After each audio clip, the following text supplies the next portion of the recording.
Nalabas na sila? Okay lang. Okay lang. We are not obstructing the people here, but there are plenty of politicians, corrupt politicians that live here.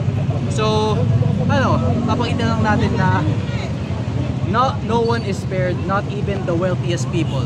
Okay, at ito yung pinakamayamang subdivision sa buong Pilipinas dito sa Forbes Park. Kaya we are protesting here so we can show the people that we do not have to fear anyone no matter how rich or powerful they may be. Okay, tama? Tama! Tama! Yum! Magnanakaw na politiko dyan! Lumabas na kayo! Sa loob niyan sa Forbes Park, there are hundreds of billions of stolen funds that we can take back and insert back into our economy. Okay? So, this is also a call for justice. Kasi pag nabalik na yan sa ekonomiya natin, we can start allocating those funds into projects that could help improve our country and our economy. We can start building more schools, we can start building more hospitals, everything. Infrastructure projects, education projects, health-related projects, everything once we take what is stolen from us that lies beyond those gates. Sir, sinong tao po ang nandyan na pinapanawagan niyo po? Sino pong official ng gobyerno? Nabaltahan ko may bahay dyan si Zaldico at si Martin Romualdez sa loob ng Forbes Park. Kaya yun lang yung target namin. Sinabi ko din sa mga residents sa loob ng Forbes Park na ang plano ko is just for Martin Romualdez and Zaldico. I want to see for myself what they have stolen from the people. Wala namang paggugulo, sir. Wala naman tayong... wala yun. We will not open fire. We did not even bring weapons. Hindi ko alam sa iba, pero ang sabi ko sa lahat ng mga tao ko, no weapons. No weapons. We won't bring any weapons. Pag babarilin na kami, di okay lang. Well, the tree of justice, of progress, is nourished by the blood of martyrs. And ganun talaga yun. Minsan, kailangan talaga may mga mamamatay para sa kinabukasan natin. And kung kami yun, that's fine. Because progress cannot be made without sacrifice. Sir, hanggang kailan kayo magpaprotesta? Lumabas! Magnanakaw! Hanggang lumabas sila. Or mga 1 hour lang. Kasi may session pa ako bukas eh. Sino mga kasama niyo dito, sir? Kami lang. Ordinaryong Pilipino! Mga tao namin. Ordinaryong Pilipino! Kasi mga Ordinaryo! Hindi ba yan? Yung crowd, nag-enjoy sila, na-excite sila, gusto nilang sumali. They want to be part of the May gusto kayong panawagan, sir? Baba! Ang lahat ng kurap! May gusto pa kayong panawagan? The international community. Lahat ng kurap! Okay, wait, teka lang. The international community, the Philippine government, the Filipino people has always removed corrupt officials through peaceful protests. Hindi tayo gagaya sa Nepal, hindi tayo gagaya sa mga nangyayari sa ibang bansa. We will do this peacefully. We will get Marcos to resign peacefully, and this is just the first step.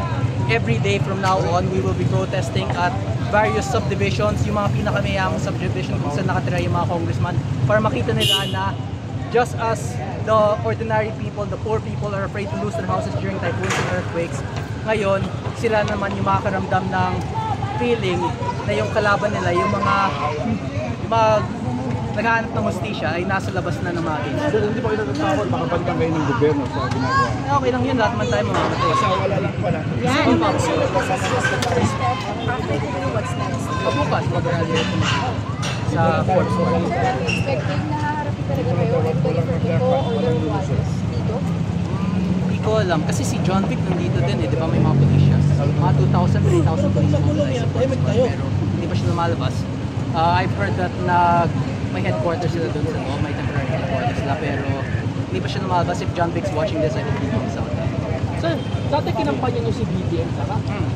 So ngayon, nagsisisi ba kayo na kinampanya niyo siya? Hindi naman, kasi yung, pag kinumpara mo yung mga speech ni BBM noong 2022 at noong 2025, then they're very different people. Kasi pag nakita mo yung mga pinagsasabi ni BBM ngayon, it's very chaotic, very unsure. Pero noong 2022, at that time, no one could have blamed anyone for believing in him because he actually had a vision of unity and a vision of hope for our future. Now, sobrang dami nang nawala ng tiwala sa kanya. And I think it's time for him to resign. Sa tingin niyo, sir, bakit nagkaganito? Yung pamumulo? Hindi natin alam. Maybe he just prioritizes his own interests and his own family's interests over the interests of the people. maybe he was a good person back then, pero masyado siyang natakot na baka mapatalsik siya ulit. So he tried to collect all the resources for himself so that he will always have power. Hindi natin lang. I can't speak for BBM or in BBM's behalf, but for Marcos, I just hope he starts to understand what the people feel. Thank you.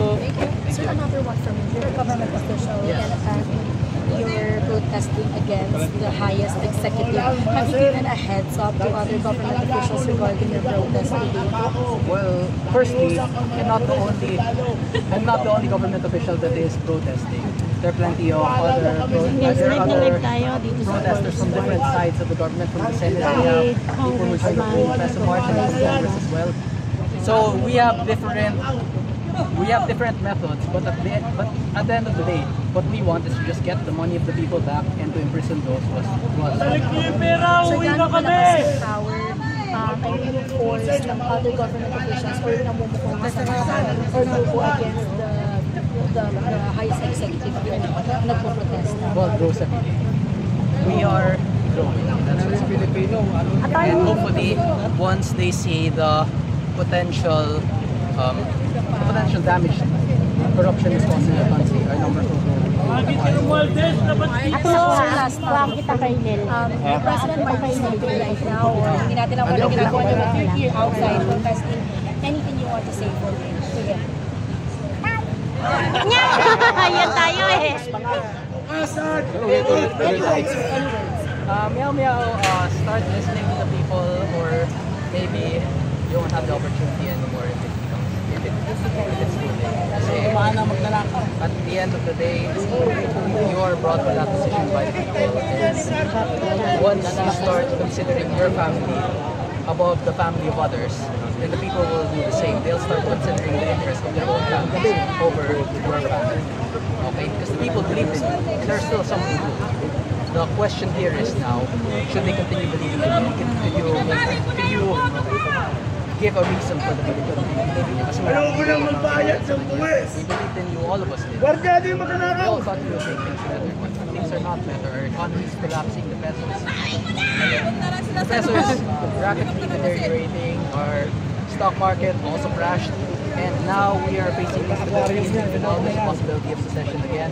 What else? Hundreds of billions have been sold, so investors are losing confidence in our government, and there might also be mass resignations soon in the reserves military due to loss of confidence for the government. So it's all Marcos's choice.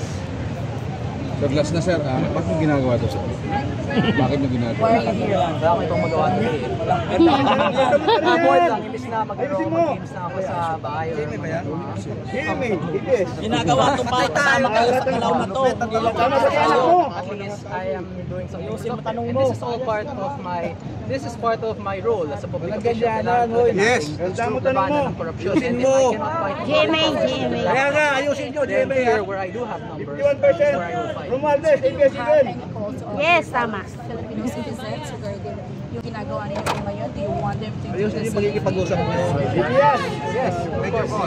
They are doing the same thing. We'll have Buhay na yan more and more ang active ABCBN at saka as long GMA. as no one is in prison, no money is being returned to our government. Nangyari yung kay Ping Lacson, di ba? Yung sabi niya, ABS-CBN! ang Meriton, Tandaan lang muna, tandaan kayo. we want Interview. the trillions to